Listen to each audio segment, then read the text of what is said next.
Let's dive into that a little bit, because I talk money. about that a lot, and I talk about it in a context of martial arts a lot, because I just always talk about that on this podcast. It's an addiction that I have, so I always bring it up.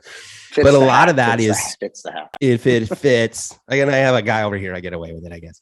But at the end of the day, like, I think that it's really important to really talk about what that really means. And I think that when you say staying power, I think the part that people miss is the mundane, boring, I shouldn't be here, I'm still here.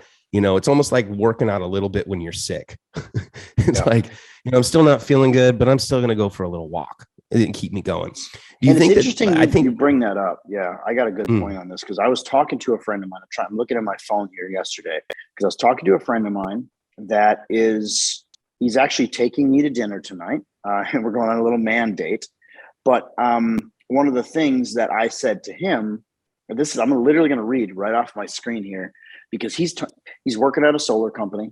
He's talking about, and he's like 26 years old, met him through another, and he's kind of like, I'm mentoring him a little bit. He's a friend of mine, good kid here in Austin, Texas, got a nice family and all this other stuff, but he's talking about kind of breaking out onto his own, or how can I do this, et cetera. And I said to him, the big factor that I have is you have to make sure, what did I say here? I said, the thing that you have to do is find one thing and master it. You can't be too greedy and try and do all of it. And what a lot of people do is they leave their jobs, they start their little entrepreneurship thing, they last 3 months, they get scared. There's that stamina, that staying power. And it's literally exactly what I said to him right here. They get scared, and then they go get another job because it's not easy money, or it's not coming fast enough. And, you know, I think it's a really good point. You look at my brother, I look at all these other people that are out there that fail as entrepreneurs. No, we all fail as entrepreneurs. I fail 10 times a day as an entrepreneur, but I don't give up. And that's the big factor. I know myself, I trust myself, I know what I'm capable of, and I just execute until I find something that works. And sometimes it goes down the right path. We've definitely, I guarantee you, both you and I have had fails. I fail a lot every single day. I've had business fails, but I don't give up on it. And I move down this path towards, I'm going to win.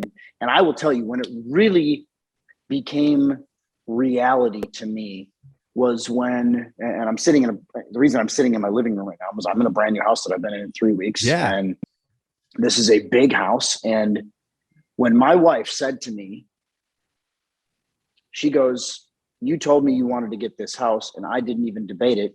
I knew you could do it. She's like, it doesn't matter what you want to do. And this is, you talk about a testament as a husband, as an entrepreneur, all these things. That is like the testament of, wow. Like when your wife says, the person you chose as a partner says, I don't know what it is or I care, but you're going to win, period.